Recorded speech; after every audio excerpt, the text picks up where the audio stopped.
So once again, we play all three phrases from the beginning.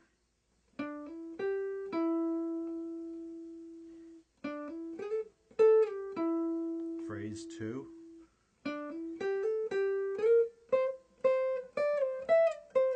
Three. Now beginning of 4. Let's watch 4 again.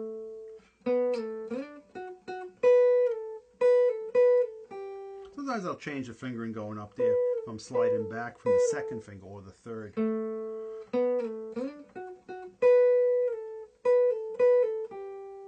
Okay, that's 4th phrase. Alright, so after here, it's going to be another big slide. From the 3rd fret, I'm going to slide up to the 9th fret. Okay. Again, it's going to be a, kind of hard slide. Again, I'm going to switch to my second finger when I start that slide. Okay. So on the 9th, I'm going to go back to my first finger on the 8th, and then I'm just going to slide back to the 6th fret with that first one without picking it again. So, see how that sounds? Again, I'm going to cut that top note a little short. Let me also mention something about the rhythm here. You cut it short, first finger kind of hangs on that first finger note and then slides back a little quicker. It's a little bit of a syncopated rhythm he uses there. So keep an eye on that, keep an ear on that, and listen to it very carefully. You'll see what I mean. How it's a little syncopated, it's a little bit out of sync. Okay, now from here is going to be another big slide. I'm going to do it the same way I did from over here, from the 3rd fret. I'm going to come up with my second finger, 12th fret, first finger on the 11th, then I'll pick that 10th. Again, cutting that top note a little shorter. So once again, phrase number, what was that, 4? I guess the second half of phrase number 4. Second half of phrase number 4 would be. Okay, so the whole phrase number 4 starts on that second. Pull off. Now pick it again and slide. Alright, see how nicely that works? Once again, phrase number 4. I'm on my second fret with my first finger. Go up to the 4th fret, slide back. Now I'm going to do that heavy slide, start with my second finger up to the 7th fret. Stay on the 7th. 7th, slide back. Pull off to the 3rd.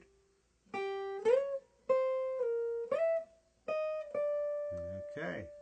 Alright, now we get to the meat of the solo. This is a little tricky part. Because this is where he does a lot of a massive amount of bending.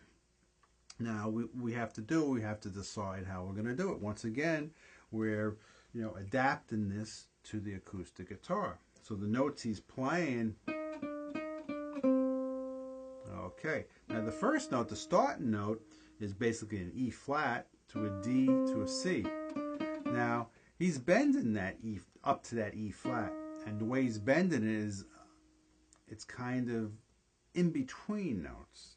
It's not really an E flat note, and if I played an E note and did it, it's not really an E note. So it's kind of in between those two notes. So now when you play this part, you're either going to have to play it from the E flat. It's actually this 8th fret, 7th, and 5th fret. Those are the notes for all of this figure number 5. It's either that way with the E flat starting or E natural. You have to make a choice. We can't get the in-between note because we can't bend it on the acoustic guitar. So what I picked is I picked the E flat. It's a little more bluesy sounding. Okay, so this phrase is going to start pulling off from the 8th fret to the 7th twice. Okay, you do it twice. Now you can pick each one, then pull off, so you do it twice, and then you're going to do it quickly again. So it's the third one is quicker, and you go to the 5th fret on that last one, the quick one. So it's, and I like to try to pick that on the up pick when I go to the 5th fret. So listen to it again. All right, now that's the first half of phrase number 5. The second half of it starts once again exactly the same way. You can do it 3 times. All right, now after the 3rd time you pull off 2, 3. I go back to that 3rd finger, okay? And then right to my 1st finger on the 5th fret. So you got to get that right. So it's 3 times. Then on the 4th time I play that 3rd finger note, which is on the 8th fret, right to the 5th fret. So listen to it once again. All right. So phrase number 5 starts, the first half of it's, the second time it starts, okay, so it's 1, 2, 3. And on the 4th time you go back to here. Okay, the third part of phrase number 5 starts again the same way. You're going to pull off again, then you're going to go right to the 1st finger.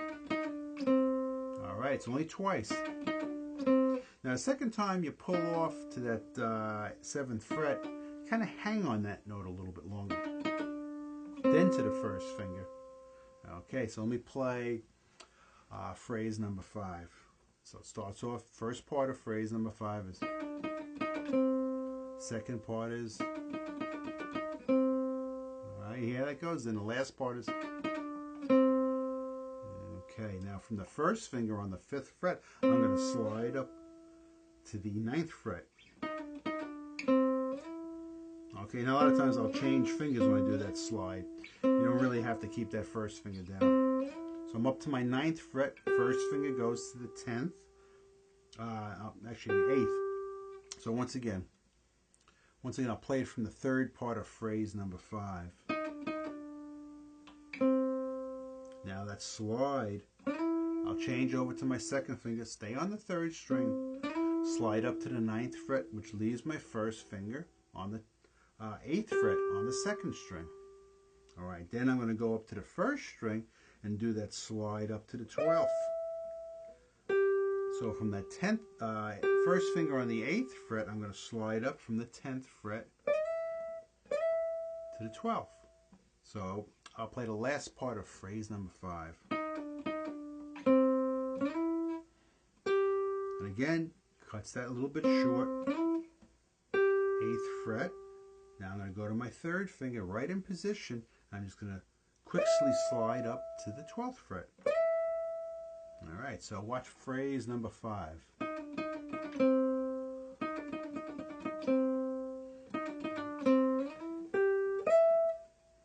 10th fret, slide back to the 8th fret. I'm going to hammer on, and then I'm going to pick that 8th fret again. So it's a hammer on, hang on that note a little bit, back to the 8th fret.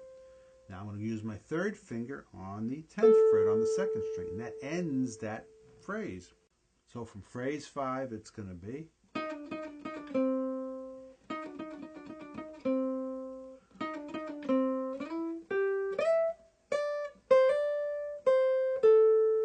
okay, now after you slide up to the 12th fret, back to the 10th, 8th fret, hammer on, then hold that note a little longer, then back to the 8th fret. Try to avoid doing that. So you want to pick that last note. Again, it makes a difference. This kind of articulation and focusing on this really makes a difference between playing the solo well and playing it, you know, mediocre. So from that last phrase, I'm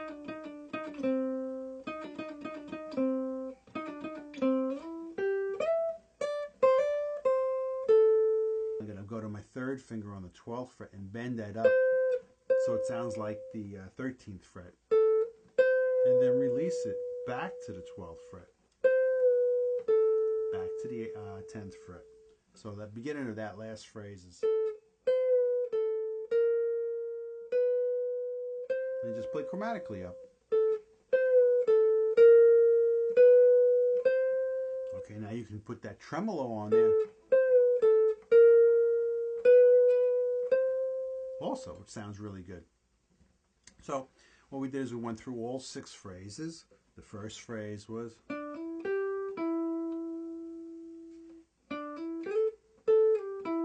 second phrase,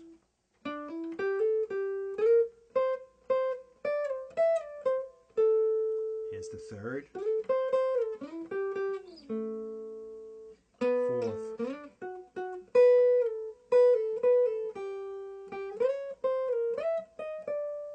fifth,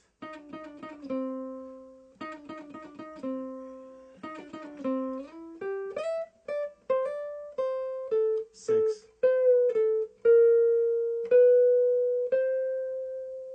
So that's pretty much the whole thing. Now what I'm going to do is backtrack a little bit back to that 5th phrase. The timing is what really gets most people on this phrase.